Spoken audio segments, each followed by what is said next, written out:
And we're here with Conor Ryan. Conor, what is up? Evan, doing well. Excited for the playoffs to start.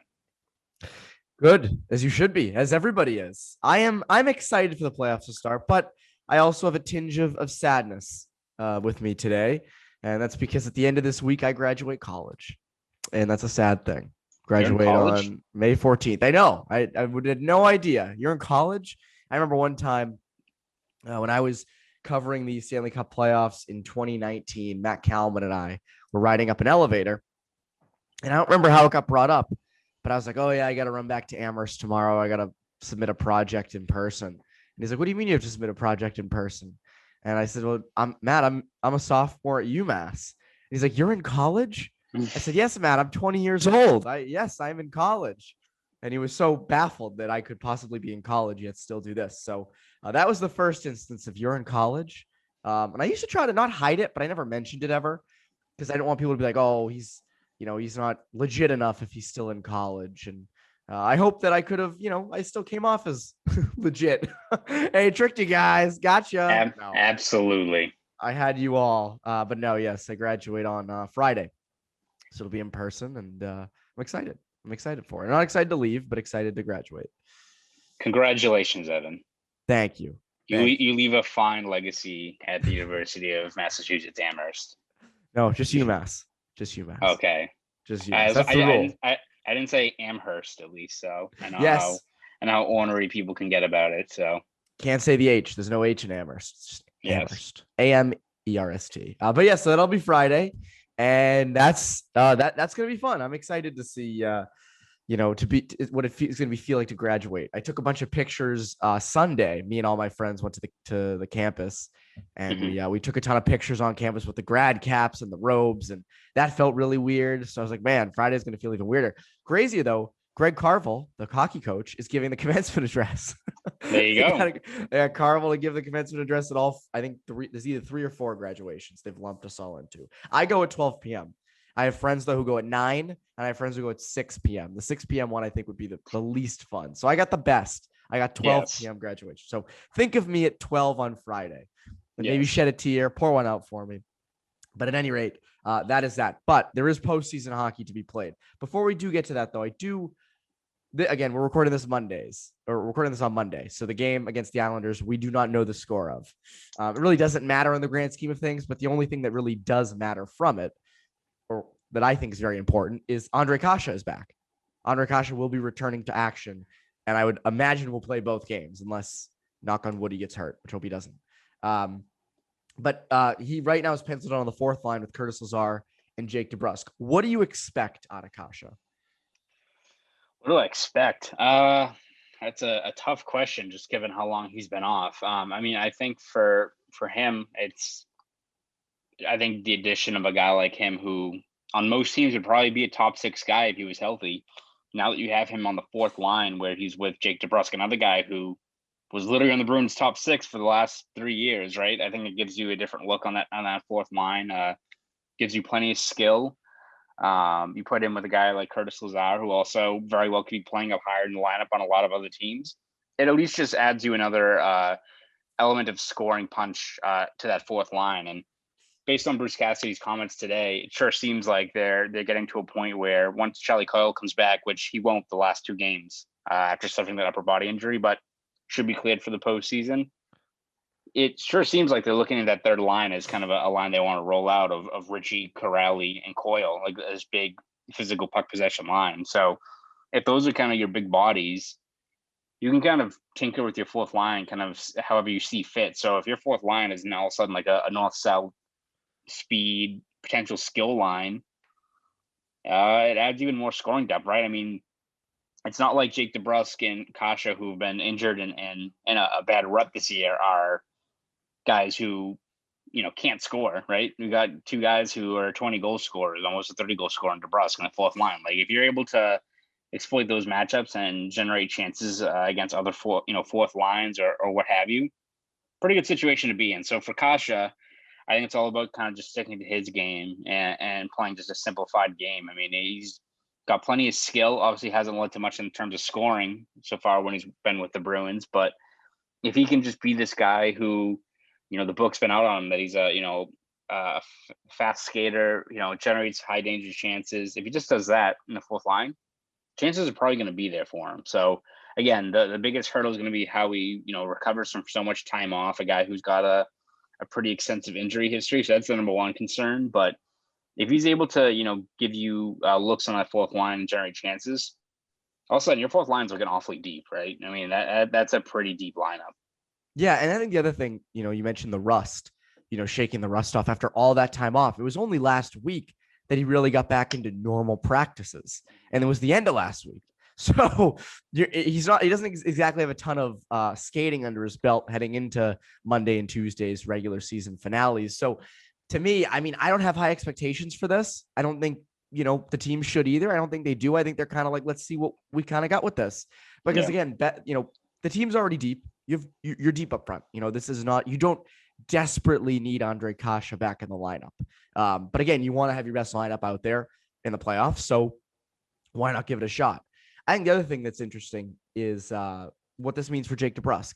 You put a guy like Kase with DeBrusk, and suddenly, I mean, Kase and DeBrusk were going into the season potentially the second line left and right wingers with Krejci down the middle. So it's not like DeBrusk is playing with guys who are below his skill level. He's playing with Andre Kase now, who is really kind of on par. They're similar players. You expect a lot out of them, but they've been a bit inconsistent. Obviously, Kasha's issues have been injury plagued. DeBrusk has just been inconsistent. And I also think, you mentioned the matchups, that third line being the big line. You can almost make a case that the DeBrusk line is now the third line, really, in a sense, just skill wise. And again, we've said this 1,000 times. I've said this either on Poke the Bear or this a few weeks ago. Now that the Krejci line is working, Krejci, Hall, and Smith, you don't have to worry so much about line matchups, or you do, but you don't have to, put the Corrali line out there against the other team's top line because, to free up the Bergeron line. If you want to put the Bergeron line out against the Crosby line, let's say you're playing Pittsburgh, which we'll get to later, you can then you have the Krejci line that, you can get a line favorable matchup there, or you can do it with the fourth line with Lazar and DeBrusk and Kase if Kase is all good. So they're deep. Every line is, again, if Kase plays to what to a not even best case scenario, but just, to his potential. Plays to his level. Yeah. Yeah. If he plays to his level, you have 4 very good lines. And it hits at this point of, is this the deepest Bruins team we've seen under Bruce Cassidy? I think yes, at least up front. Definitely up front. Up front for sure. Easy for sure up front. On the back end, you're missing Chara and Krug, but again, you also have Mike Riley back there. You have a better Matt Grzelcyk. Lozon's been all right, in a bottom 6 role, or not a bottom 6, and a third pairing role could work. So I think this is a very deep team. This is a very deep team. This is a team that is a lot better, I think, than what their placement is in the standings. They're not going to have home ice. So let's get into who they could play. So the Islanders are out of the question. I cannot play the Islanders. You can play the Capitals. You can play the Penguins. Now, you have said the Penguins are the tougher team to play against. I have said kind of the Capitals because of the heavy game, because you're going to get killed. I know we both said that, but who with the lineup as is, what team is a better matchup for the Bruins? Maybe in terms of it's tough because, I mean, let's be candid, lead into this. That either matchup's going to be tough, right? Either one of these ones, you're like, all right, well, that's what it is, right?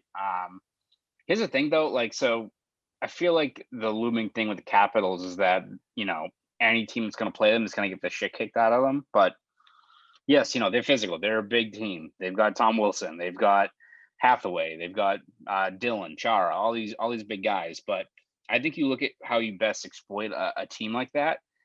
It's easier, I think, for a team like the Bruins with their strengths to land punches against a team like the Capitals on the ice in terms of, the X's and O's than it is the Penguins. Now, Penguins may not be nearly as big, but you look at just the way the Capitals defense is, you look at how slow they are on defense, how the Bruins right now, especially up front, all of a sudden have all this speed in their lineup. I mean, they've got top 6 is the top 6. Even though Richie, Corrali, and Coyle are the physical checking line, those guys can move. At least Sean Corrali is, a very good skater. And if that's your fourth line, now it might depend on the matchup. Do you want to roll out DeBrusk and Kase on the fourth line, or is that one where you go with Lazar with Frederick and Wagner? So that can change a little bit in terms of the matchups. But you look at the defense the Capitals have. I mean, the Bruins average close to 3.6 goals per game against the Capitals. The only team they scored more goals against Atlantic Division foes or East Division foes was the Sabres, which makes sense, not surprising, but the fact that Washington, who has a slow defense, who do not really have two good goalies in net, which, I mean, I think the biggest equalizer for how much the Capitals have given the Bruins trouble over the years has been because of Braden Holtby. Now you've got Vanacek and Samsonov, two guys who don't really scale all that much, right? I just look at the matchups and what the Bruins are going to go up against them. Yeah, you're going to get knocked around quite a bit, but it's not like the Bruins are – I don't know what it is about whether it's just Tom Wilson is getting in everyone's head, but yeah, you have to be aware of him. You got to be aware of him every time he's out on the ice. But it's not like the Bruins are this teeny tiny team like the Rangers that, they're not going to be able to answer checks back, right? Like they may not have the biggest D-core, but you've still got, again, it might involve switching around the lineup, but you've got Frederick, you got Tenorti, you got Kevin Miller, Nick Ritchie. You've got guys out there who can, hold their own and throw their weight around as well. So if you're dreading just how physical the matchup's going to be, well, one, you're going to play the Capitals probably the next round anyway, and two, it's playoff hockey. Like, what do you expect? You're better equipped now than you were, let's say, in 2019 when you couldn't really answer against the Blues. You've got Kevin Miller back in the lineup, which I think makes a lot of a difference in terms of these kind of games. So, you look at the overall matchups, and Pittsburgh's going to be tough as well. But I kind of view like the Penguins. Why I think they concern me is that they remind me of the Ottawa Senators in that 2017 series, except with more skill, where like they trap, and they don't have good goalies either. But it's a lot harder to get the puck into the offensive zone to get chances against those good goalies, as opposed to the Capitals, who kind of sit back a little bit more, pack it in with their big guys, but don't have a good goalie there to make those saves when you generate those looks. Right? Like Penguins, we saw in that 1-0 game, they can, keep you at bay in the neutral zone, and then Crosby and Getzel get their chances. Like that, they've got that equalizer there with how good their group is. And you factor in injuries, the fact it looks like Washington's going to be pretty banged up right now. Like, I don't know if these guys are going to be not ready by the start of the playoffs, but you've got guys nursing injuries. Penguins have Malkin coming back. And you look at Jeff Carter. I mean, Jeff Carter, I don't know what elixir of life he's found in Pittsburgh, but he's got 9 goals in 14 games, I think, with Pittsburgh. And now he's their third line center because Malkin's back. So again, either side's tougher. I'll eat my words if Tom Wilson runs a guy and it's a key cog and we go from there. But to go into this matchup dreading it because of just how physical it's going to be when you've got a pretty tough team yourself and the firepower to land multiple punches against them on the score sheet, I would rather have Washington at this point than Pittsburgh. Yeah, I think just from the firepower perspective, the physicality, I think part of it is history. This Bruins crew under Cassidy has not always been good at answering to those bigger, tougher teams. And even though they have been this year, they have a bigger lineup. Do you really want to have to put Tenorti out there in your defensive crew for a game? No, you really don't. Do you want to have your ultimate best lineup out there? And against the Penguins, I think you do have your best lineup out there. Frederick's great, but do you really trust him enough to be a valuable contributor in the playoffs? Maybe again, I could eat my words on that, completely eat my words on that. But I see that with the Capital, with the Penguins, it's almost like you're playing your game. With the Capitals, you're playing their game, and you're beefing up your lineup when, again, a fourth line of DeBrusk, Lazar, and Kase is one that should excite people. Like, that's a fast line. That's a skill line. That's a line that could really score goals, and like cool goals, not like, gritty net front goals, which are great, which I love. I'm not saying I don't, but that's a good line. That's a good skill line. So to me, there's just something about the Capitals team. I agree with you that their D is slow and the goaltending sucks. And, again, I just, there's something about the physicality aspect of it that you're contouring your line too much to them. And that hasn't always worked out. So that's my opinion on it. I think that, again, the Penguins are also good. As you've also said, the Penguins shouldn't be good. like Cody Cece, Mike Matheson, Jeff Carter, like Jeff Cotta, who, yeah, I mean, like just what? So that seems almost like a lightning in a bottle situation where I could see them easily making a run, easily, and I think they will. I think that's a good team, but there's something about the way that the Capitals are built and how you would have to build your team to face them. Now, this gets at my point that I kind of touched upon earlier, and that in the Bruce Cassidy era, because I hate comparing like clothes teams to this because it's different crews, different cores, whatever. But this seems like the best team they've had, the best full team. I mean, you really think about it. Now, 2019 was very good. But again, you didn't have a right side to David Krejci. DeBrusk wasn't super consistent. I don't remember the Krejci line being a huge factor in that playoff run. I could be completely wrong here, but I don't remember them being a huge force, especially against the Blues. The first line was big, and then in the series against the Blues, they kind of got shut down. The Coyle line was big. That was a huge one. Coyle, Johansson, and Hyden was big. And then the Corrali line was with Achari and Wagner. Achari and Wagner was great.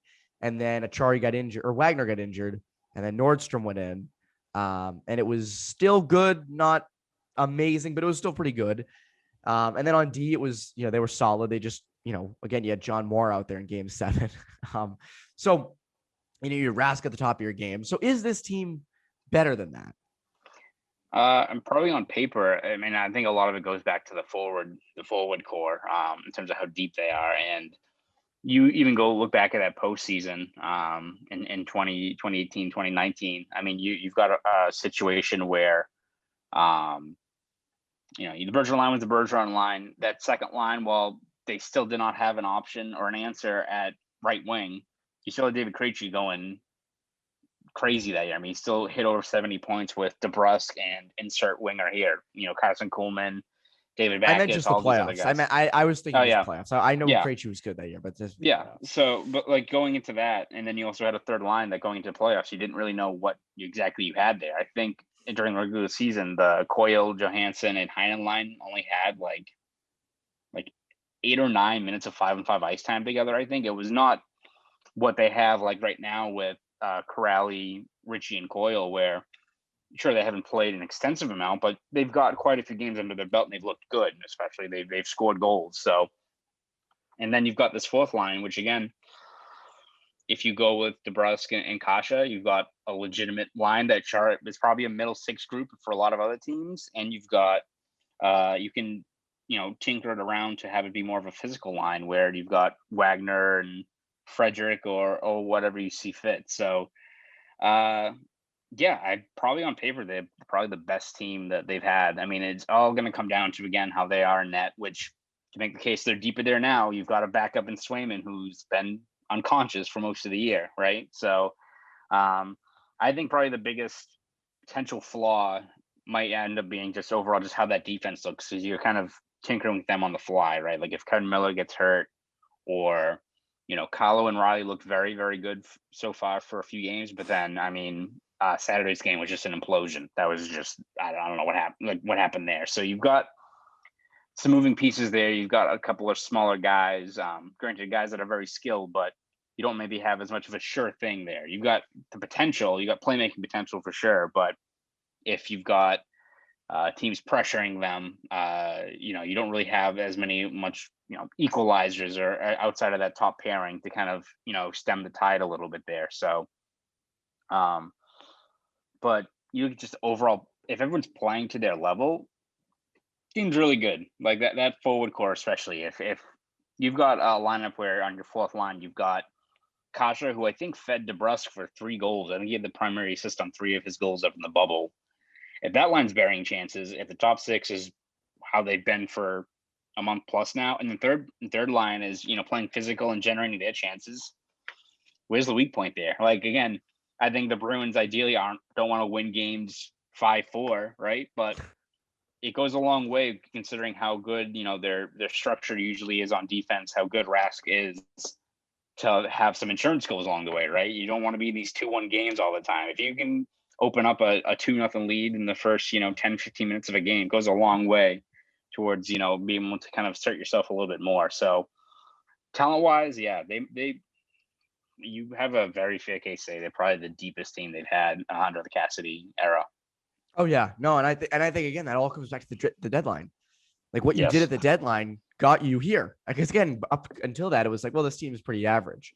It's a mediocre team, and then you complete the second line, you bolster the fourth or the bottom six, and you also get a top four left shot defenseman, and boom, things are kind of fixed. So I'm interested to see that. I don't see a situation where Swayman comes in. I mean, the only chance I think that happens is either Rask gets injured or gets more hurt, or he's just flat out bad, which I don't really foresee happening. I don't see Rask sucking. He's been great ever since he returned. And I think overall Rask in the playoffs has been very good in the past bunch of years. So I don't see Swayman really getting his time, but he did get his time during the regular season. I think that's a really good thing. Way more than we ever thought Swayman would do. He did way better than anyone thought he would do. So I don't think you can really be mad at that. I think the best case scenario happened with Jeremy Swayman this year, and it was, he came in and shined, and you have a legit starter on the back end. So to me, everything you said, again, you have a top six, you have a legit top six, and you have players who would be in other teams' top six on your fourth line now. Yes. And again, like if you're playing the Capitals and you got to put, you got to scratch Kase for a game, you got to scratch DeBrusk for a game to put in someone like Frederick. That's fine. I mean, I'm not a huge fan of it, but you do what you got to do, and you still have those guys on your bench kind of waiting to go in. So you have options. This is not, switching, who do we pick, Backus or Kuhlman for Krejci's right side? You have much more legit options there to go with. So I'm excited to see what they end up doing. I feel like this is a team that could go on a run. I think this is also a team that could randomly get bounced in the first round, quickly. The East is loaded, man. Like, again, yeah, I'm in the same boat as you. Like this, it feels like one of those years, kind of like the Patriots well, they weren't as good on paper, I guess. Obviously football wise, not hockey wise. Yes. Well, they had Patrick Chung. So they did have Patrick Chung. I mean, come on. But it was the team that beat the Rams the second time, like 3 years ago in 2018, technically, because they always do it the year before. So that felt like that team. Like they could be out in the first game or they could be Super Bowl champs. And I feel like this is kind of the same with the Bruins. Like they could be out in the first round in 4 games, or they could be a team that goes to the Cup final. Because on paper, again, you could make an argument on paper they're a way better team than Pittsburgh, just on paper. Going off of like who Cody Cece was before, Jeff Carter's age, all that stuff. But again, because of production, Penguins are a damn good team. But we will have all your coverage here at CLNS. I know you will have it at Boston Sports Journal. Connor, what would you like to plug before I let you go?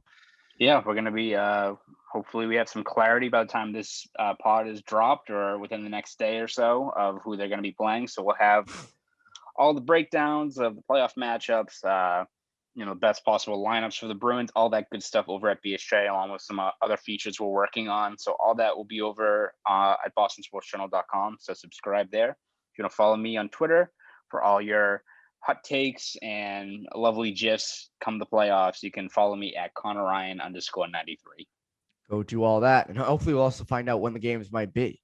That would be great. I would like to find out. Yeah, I'd like to plan out my schedule to find out what is actually happening. I imagine it's going to be this weekend, but I hope game one is 12 o'clock on Friday afternoon. That is going to be, just tremendous. Of course. Great job by the NHL. Scheduling right during the graduation. Maybe you can request to have it like broadcast. It's going to be like out on the field, like a football field. Oh, yes, it will be. Yeah. Just put it on the like Jumbotron. Oh yeah. No big deal there. I'll sit there with my laptop on my knees, kind of just, sitting there with my laptop. You probably get a shout out from Carvel again. So. Oh yeah, that'll be my big thing, my moment of fame. He's gonna point you out.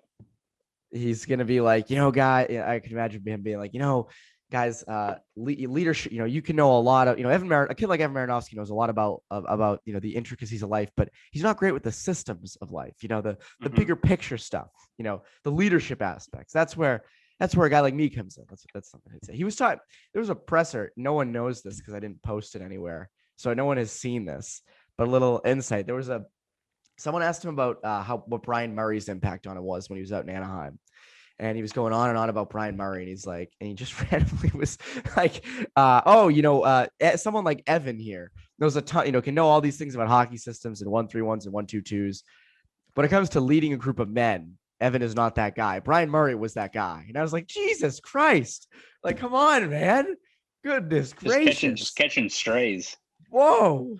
But it was, Carl, I'm excited to see how he approaches commencement address. But anyways, yes, playoffs hopefully start sometime soon. For CLNS Media, I'm Evan Marinofsky. That's Conor Ryan. We here at Bruins Beat wish you a great rest of your week.